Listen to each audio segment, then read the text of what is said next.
నమస్తే, welcome to our channel. నేను మెస్సేరి. జగన్మోహన్ రెడ్డి గారికి సుప్రీంకోర్టు జలకిచ్చిందా? షర్మిలకి ఇంకా సునీతకి ఇది గుడ్ న్యూస్ కాబోతుందా? సో ఈ అంశాన్ని మనకి వివరించడానికి మనతో పాటు ఉన్నారు ప్రముఖ సీనియర్ జర్నలిస్ట్ జగదేవ్ గారు. నమస్కారం సార్. నమస్తే. సార్, ఇప్పుడు చూస్తుంటే జగన్మోహన్ రెడ్డి గారికి సుప్రీంకోర్టు ఒక షాక్ ఇచ్చినట్టు అనిపిస్తుంది. ఇంకా షర్మిల గారికి ఇంకా సునీత గారికి ఏమో అది గుడ్ న్యూస్ లాగా అనిపిస్తుంది. సో దీన్ని అసలు మనం ఎలా పరిగణించాలి? సుప్రీంకోర్టు ఝలక్ అంటే ఈ అంశం మీద అయి ఉంటుంది. అదే మన యాక్చువల్గా వైఎస్ వివేకానంద రెడ్డి గారి హత్య కేసు ఉదంతం ఏదైతే ఉందో అది నిజంగా వైసీపీ ప్రభుత్వానికి పెద్ద మచ్చగానే తయారైంది వాస్తవానికి చెప్పాలంటే.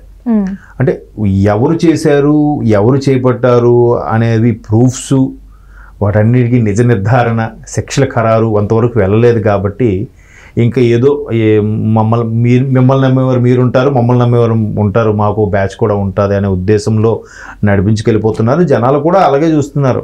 అంటే ఒకవేళ నష్టం జరిగినా కూడా ఆడికి చేశాడు కానీ నాకేం చేయాలి, నా వరకు మంచిగా ఉన్నాడు కదా, నా వరకు హ్యాపీగా పథకాలు ఇస్తున్నాడు కదా, నా వరకు నాతో పాటు ఫ్రెండ్లీగా ఉన్నాడు కదా, నాకు అది జాల్లే అన్నట్టుగా ఉన్నాడు. అదే ఆడికి ఆ సమస్య ఆడికి వచ్చే వరకు ఆడికి అర్థం కాదు.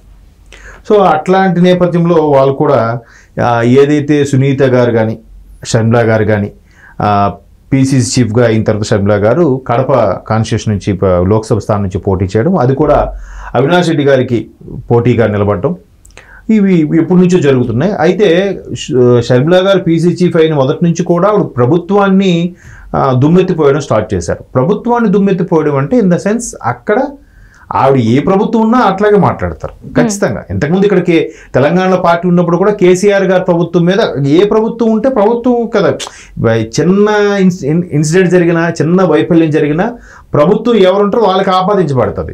లేదంటే పోలీసులను సరిగ్గా అంటారు, నెక్స్ట్ ఇమ్మీడియట్గా గవర్నమెంట్ సరిగ్గా పట్టించుకోవట్లేదురా అన్నట్టుగా మాట్లాడతారు.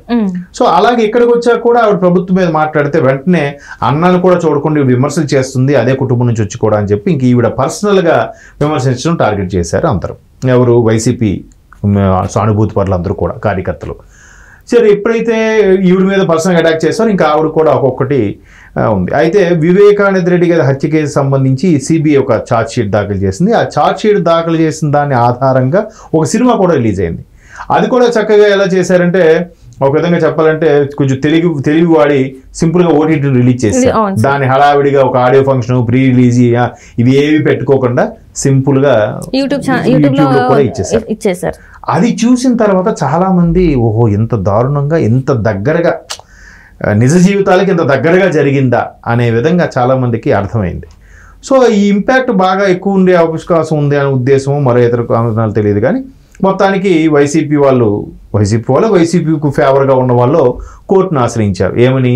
ఎన్నికల ఉదంతంలో భాగంగా, ఎన్నికల వ్యూహాలలో భాగంగా, లేదా ఎన్నికల కూడా అమల్లో ఉన్నంతసేపు కూడా పర్టికులర్గా వైఎస్ వివేకానంద రెడ్డి గారి హత్య గురించి ఇంకా నేర నిరూపణ జరగలేదు కాబట్టి దాని గురించి మాట్లాడడానికి వీల్లేదు అన్నట్టుగా కోర్టు నుంచి స్టే తెచ్చుకున్నారు. కోర్టు నుండి ఆర్డర్స్ తెచ్చుకున్నారు, కడప కోర్టు నుండి. సో కడప చూసింది, అవును మీరు ఇట్లా మనోభావాలు దెబ్బతినేలాగా ఉన్నాయి, ప్రజలకి ఇబ్బంది కలిగించే అంశంలాగా ఉంది, కాబట్టి దీని గురించి మాట్లాడకూడదని కడప కోర్టు తీర్పిచ్చింది. సో దాన్ని సవాల్ చేస్తూ షర్మిల గారు కానీ సునీత గారు కానీ సుప్రీంకోర్టును ఆశ్రయించారు. సుప్రీంకోర్టును ఆశ్రయిస్తే సుప్రీంకోర్టు నిన్న ఈరోజు అది వాయిదాకు తీసుకుని మాట్లాడి దాన్ని ఒకసారిగా పరిశీలిస్తే, అవును ఎందుకు అలా మాట్లాడకూడదు, ఎన్నికల వ్యూహంలో వ్యక్తులు ప్రత్యర్థులను విమర్శించే పరంగా ఉంటుంది, బట్ దాన్ని ఎక్కడ వాళ్ళే చేశారని విమర్శించలేదు కదా. ఇప్పుడు షర్మిల గారు ఎవరో విమర్శిస్తున్నారు, సొంత చిన్నాన్న గారు చనిపోయిన తర్వాత ఎవరైతే నేరస్తులు ఉన్నారో ఆ నేరస్తుల్ని 5 ఏళ్ళు అయిపోయినా పట్టుకోగలిగారు, వాళ్ళకి శిక్ష విధించలేకపోయారు. ఎందుకు అసలు? అంటే వాళ్ళని మీరు కొమ్ము కాస్తున్నారా, వాళ్ళని మీరు కాపాడే ప్రయత్నం చేస్తున్నారా అనే ఉద్దేశంలోనే మేము మాట్లాడుతున్నారు కదా ఇవిడ. సో అలా మాట్లాడడం వల్ల తప్పేం లేదే. ఇప్పుడు మీరు ఏదైతే మీరు పథకాలు ఇస్తున్నారో ఆ పథకాలు కరెక్ట్ కాదు, దానివల్ల కొంతమందికి అలవాటు అయిపోయి బానిస బతుకులు అయిపోతాయి అన్నట్టు మాట్లాడే తప్పు లేదు. కానీ పథకాలు ఇస్తున్నా అని చెప్పి పర్సనల్గా తిట్టకూడదు కదా. సో అలాగే వీళ్ళు కూడా వివేకానంద రెడ్డి గారిని ఎవరైతే చంపారో, ఎవరైతే చంపబడ్డారో వాళ్ళని మీరు కాపాడుతున్నారు, వాళ్ళు మీరు రక్షించే ప్రయత్నం చేస్తున్నారు. ఎందుకు అలా చేస్తున్నారు? ముఖ్యమంత్రిగా ఉండి కూడా మీరు సొంత చిన్నాయన చంపిన వాళ్ళని ఎంతవరకు ఎందుకు చేయించలేకపోయారు? ఒకవేళ చంద్రబాబు నాయుడు గారు ప్రయత్నం చేశారనుకున్న గత ఎన్నికల్లో సానుభూతిగా గెలిచారు అనుకుందాం, మరి చంద్రబాబు నాయుడు గారిని అటువైపు అనుచరులను ఎవరినో ఒకరిని అరెస్ట్ చేయాలి కదా, అది కూడా చేయలేదు అనే దాంట్లో ఈవిడ అలాగే మాట్లాడేది కదా, వేరేలా మాట్లాడేది కాదు. సో అలా మాట్లాడేది కూడా అలా మాట్లాడకూడదు అన్నట్టుగా వాళ్ళు కడప కోర్టు నుంచి ఆర్డర్స్ తెచ్చుకున్నారు. దాన్ని సుప్రీంకోర్టు తప్పే లేదా దీంట్లో మాట్లాడడం వల్ల అని చెప్పేసి కడప కోర్టు ఆర్డర్స్ మీద స్టే విధించింది. సో ఇప్పుడు ఇకపై మళ్ళీ మాట్లాడుకోవచ్చు అని దాని అర్థం. సో మరి అది ఇబ్బందికర పరిస్థితే కదా. జగన్మోహన్ రెడ్డి గారికి ఇంకా మైనస్ అయ్యే ఛాన్సెస్ ఎక్కువ ఉన్నాయి అంటారు. అవును, ఎందుకంటే మీరు వివేకం సినిమా చూస్తే నేను యాక్చువల్గా వాస్తవానికి నేను అక్కడక్కడ కొన్ని సీన్స్ చూశాను.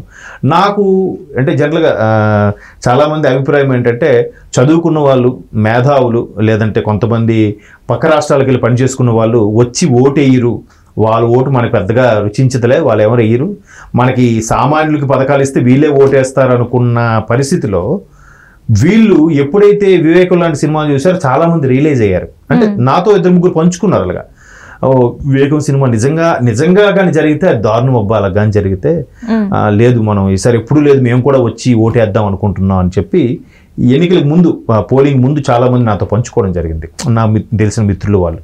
సో ఆ వివేకం అనేది చాలామందికి కూడా ఒక రకమైన దాన్ని ఏమంటారు ఆలోచించే విధానాన్ని కలిగజేసింది.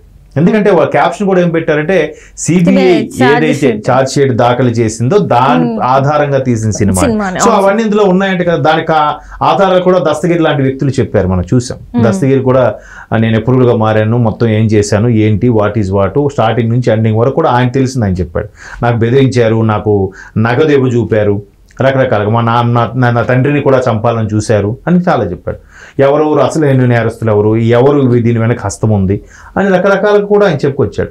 సో అదే అంశం షర్మిల గారు, సునీత గారు కూడా, సునీత గారు అయితే ఎక్కడికక్కడ ప్రెస్ మీట్లు పెట్టి కూడా ఆ మధ్య అప్పుడు సరిగ్గా వివేకానంద రెడ్డి గారి హత్య కేసు సంబంధించిన ఆడియో లీక్స్ కానీ, ఆ టైంలో ఎవరెవరు గూగుల్ టాక్ ఏదో అంటుంది దాన్ని, అక్కడ ఆ లొకేషన్ చూపించిందని కానీ రకరకాలుగా అన్నిటితో కూడా ఎక్కడికక్కడ ప్రెస్ మీట్ పెట్టి చూపించడం, షేర్ చేయడం మీడియాకి, ఇవన్నీ చేశారు. సో వాటన్నిటికీ చెక్ పెట్టేలాగా వీళ్ళకు మేబీ వాళ్ళు ఎక్కువగా అలా మాట్లాడితే వీళ్ళకి ఇంపాక్ట్ పడుతుందనో, వీళ్ళకి బదనాం అవుతారనో భయపడో మరో ఇతర కారణం వల్ల కడప కోర్టు నుంచి అది తెచ్చుకున్నారు. బట్ అది సుప్రీంకోర్టు అలా మాట్లాడడం తప్పేం లేదని తేల్చేసింది. కానీ ఇప్పుడు జగన్మోహన్ రెడ్డి గారు చెప్తున్నారు కదా, ఇంత మైనస్ అవుతున్నా కూడా నిన్న మనం చూస్తే ఐపాక్ అక్కడికి వెళ్ళేసి ఈసారి గతంలో కన్నా ఎక్కువ సీట్లు మనకే వస్తాయి, ఎక్కువ మెజార్టీ మనకే వస్తుంది, ఎంపీ సీట్లు కూడా ఎక్కువ మనకే వస్తాయి అని చెప్పేసి చెప్పడం జరిగింది. అంటే అందులో ఆయన ధీమా వ్యక్తం చేస్తున్నట్ట, లేకపోతే మేకపోతు గాంభీర్యం చూపెడుతున్నట్ట? మేకపోతు గాంభీర్యం ధీమా విషయం పక్కన పెడితే ఈ రోజు ఉదయం సజ్జల గారు కూడా ప్రెస్ మీట్ పెట్టారు. అక్కడ కూడా కాన్ఫిడెన్స్ తోనే ఉన్నారు. కాన్ఫిడెన్స్ తో ఉంటే వాళ్ళకి ఇచ్చేది ఇప్పుడు జెన్యూన్ రిపోర్ట్ ఒకటి ఉంటుంది. జెన్యూన్ రిపోర్ట్ అనేది బేస్ అవ్వాలి, నమ్మాలి, ఒక రకమైన భయం ఉండాలి. అది కనబడలేదు. అంటే ఇప్పుడు కొంతమంది ఏంటంటే కింద స్థాయిలో పై వరకు చెప్పడానికి నచ్చరు, అమ్మో చెప్తే తిడతాడేమో, సార్ మీకేంటి సార్, రాజుగారు వచ్చారనుకోండి, రాజుగారు ఓకేనండి, మంద బ్రహ్మాండం సార్, బాగా వెళ్తుంది సార్, తీరా చూస్తే అక్కడ ఏమి ఉండదు.